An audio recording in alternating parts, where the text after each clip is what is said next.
लाकूड आणि कोळशावरील ओव्हनला महापालिकेकडनं बंदी घातल्यानंतर एकूणच या संदर्भात मागणी होताना पाहायला मिळत आहे। अनेक इराणी कॅफेजमध्ये आपल्याला लाकडाच्या भट्ट्या पाहायला मिळतात आणि त्याला कुठेतरी हेरिटेज दर्जा मिळावा अशा प्रकारची मागणी आपल्याला मकरंद नार्वेकर करताना दिसतात। आपल्यासोबत स्वतः मकरंद नार्वेकर आहेत, आपण त्यांच्याशी बातचीत करूया।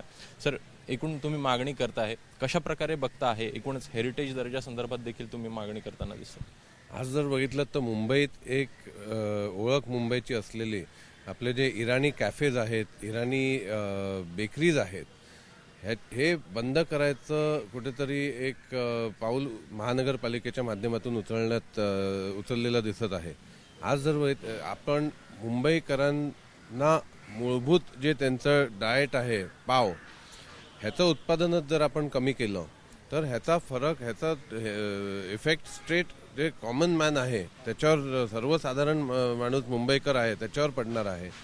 आणि आज जर ह्या भट्ट्यांमध्ये जर तुम्ही गेलात, इराणी कॅफेजमध्ये, इराणी बेकरीजमध्ये जर तुम्ही गेलात, तर ते भट्ट्या जे आहेत ते 100-125 वर्ष जुन्या भट्ट्या ज्या आजही लाकडावर चालवतात।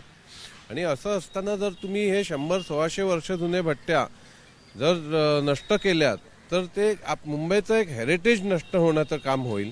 ते न करता आज जर तुम्ही कोणत्याही आंतरराष्ट्रीय दर्जाच्या शहरामध्ये गेलात तर तिकडे तुम्ही बघायला मिळतात त्यांनी हेरिटेज प्रिझर्व्ह केलं आहे। मग ते ॲमिश काउंटी असो किंवा तुमचं नेदरलँडचे विंडमिल्स असो, हे शहरांमध्ये आहेत आणि त्यांना प्रिझर्व्ह करून तिकडे टुरिझम वाढवण्याचं काम तिकडची गव्हर्नमेंट करत आहे।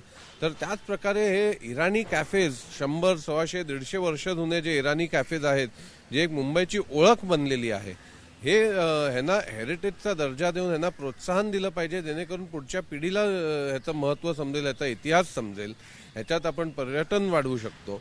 आणि सर्वसाधारण मुंबईकरांचं जे बेसिक स्टेपल डाएट आहे पाव, ह्याचं उत्पादन आपण मेंटेन करू शकतो किंवा वाढवू शकतो। दुसरीकडे पाहायचं तर अनेक प्रदूषणासंदर्भात मागण्या ज्या आहेत आपल्याला होताना पाहायला मिळतात। रस्त्यांची कामं जी आहेत ती सुरू आहे आणि अशात कुठंतरी भट्ट्यांसंदर्भात जे बंदी घातली आहे ती कुठेतरी चुकीची वाटतं।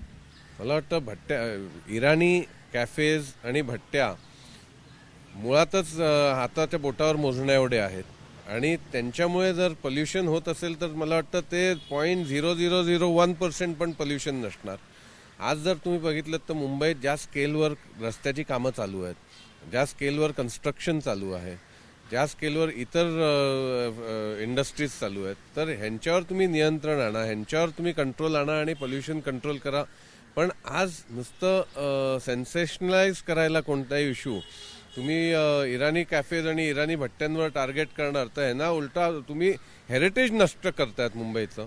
म्हणून ह्यांना प्रिझर्व्ह करणं, यांची माहिती प्रसारित करून पर्यटनासाठी व इतर पुढच्या जनरेशनसाठी माहिती देण्यासाठी वापरलं पाहिजे, अशी माझं मत आहे। एकूण असोसिएशन सोबत देखील तुमची एक बैठक आज होताना पाहायला मिळणार आहे, नेमकं काय चर्चा होऊ शकेल? असोसिएशनच्या नी देखील ह्याचं रिप्रेझेंटेशन दिलेलं आहे आणि असोसिएशनचे काही लोक आज देखील भेटणार आहेत, जेणेकरून ह्याचं एक रिप्रेझेंटेशन, एक डेलिगेशन गव्हर्नमेंटकडे नेऊन गव्हर्नमेंटला ह्यांची बाजू समजवणं गरजेचं आहे। म्हणून त्याच्यासाठी आज बैठक आहे। तर एकूणच मागणी आपल्याला होताना पाहायला मिळते आहे, हेरिटेज दर्जा कुठेतरी राहावा, ह्या सगळ्या ज्या भट्ट्या आहेत त्या कुठेतरी जतन व्हावा, या संदर्भातली मागणी पुढे येताना दिसते। कॅमेरामॅन मनोज जयस्वालसह अभिषेक खटाळ, एबीपी माझा, मुंबई। एबीपी माझा, उघडा डोळे बघा नीट।